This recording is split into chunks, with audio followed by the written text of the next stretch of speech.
اور قرآن جب اترا اللہ تعالیٰ نے کتنی حفاظت کا انتظام کیا، آپ حیران ہو جائیں گے یہ واقعہ سن کے۔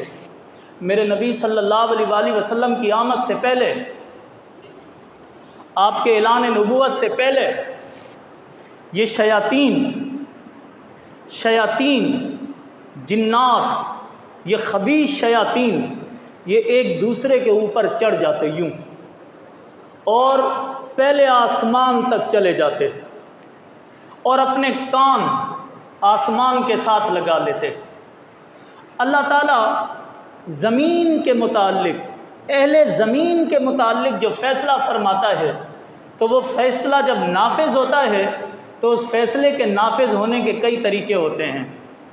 تو اللہ تعالیٰ اپنے فیصلے کا اظہار فرشتوں سے فرماتا،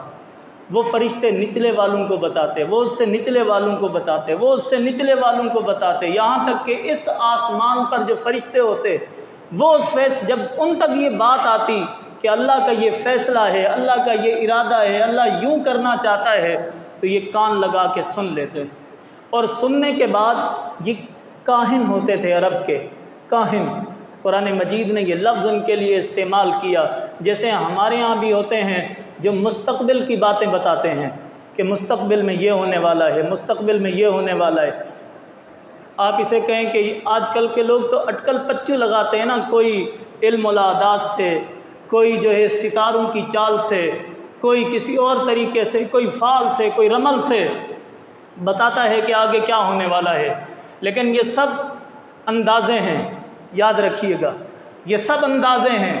اللہ تعالیٰ نے 100% کسی کو حتمی علم نہیں دیا کہ مستقبل میں کیا ہونے والا ہے، یا تو اللہ کے پاس وہ علم ہے، یا اللہ اپنے پیاروں کو، نیک لوگوں کو کسی بات پہ آگاہ کر دے تو آگاہ کر دے،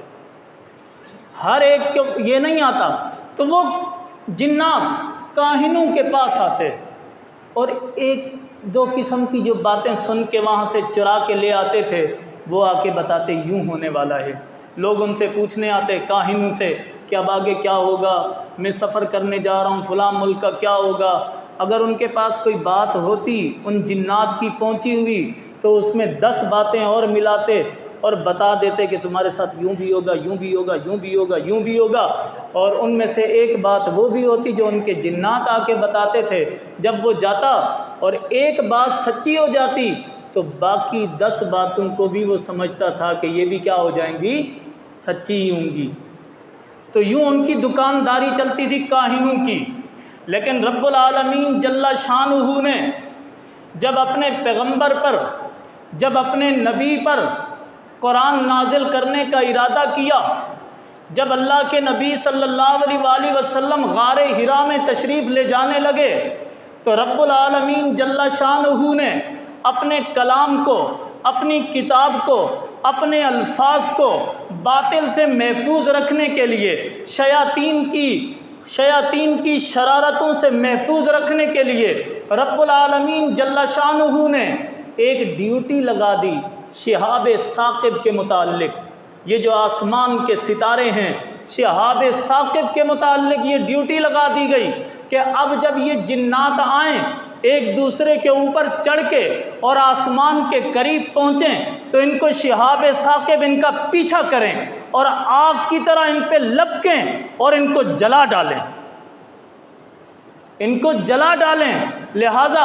جب یہ رسول امی صلی اللہ علیہ وآلہ وسلم کے بعد میرے نبی پر جب قرآن اترنے لگا، اس کے بعد جب جنات سیڑھی بنا کے آسمان تک جانے لگے اور آسمان کے قریب جا کے کان لگاتے، تو جیسے ہی قریب پہنچتے تو شہاب ثاقب ان کا پیچھا کرتے، ان کو لگتے، ان کو جلاتے اور یہ دھڑم سے نیچے آ گرتے اور ایک بات بھی نہیں سن سکتے تھے۔ آسمان تک حفاظت کا انتظام کر دیا گیا، اس سے اوپر تو پہلے ہی حفاظت کا انتظام تھا نا،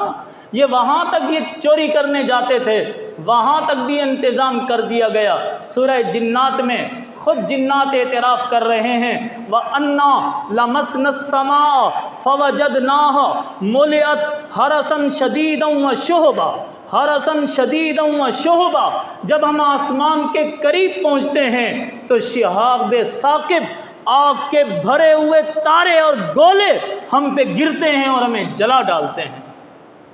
اللہ نے قرآن کا اتنا انتظام کر دیا اور آپ کہیں کہ اس میں غلطیاں ہو گئیں۔ آپ مسلمانوں میں مسلمان اسکالر ہو کر، مسلمان عالم دین ہو کر، اسلام کی تبلیغ کے نام پر آپ کہیں کہ قرآن میں غلطیاں ہیں، آپ کہیں کہ قرآن غلط ہے، آپ مسلمانوں میں شک پیدا کرنا چاہتے ہیں۔ یہ مسلمان پہلے ہی قرآن سے دور ہیں، آپ انہیں مزید دور کرنا چاہتے ہیں یہ کہہ کر کہ قرآن میں غلطیاں ہیں۔ یہ بات باطل ہے، باطل۔ یہ بات دیوار پر مارنے کے لائق ہے، چاہے جس کے منہ سے بھی نکلے، یہ بات قابل قبول نہیں ہے۔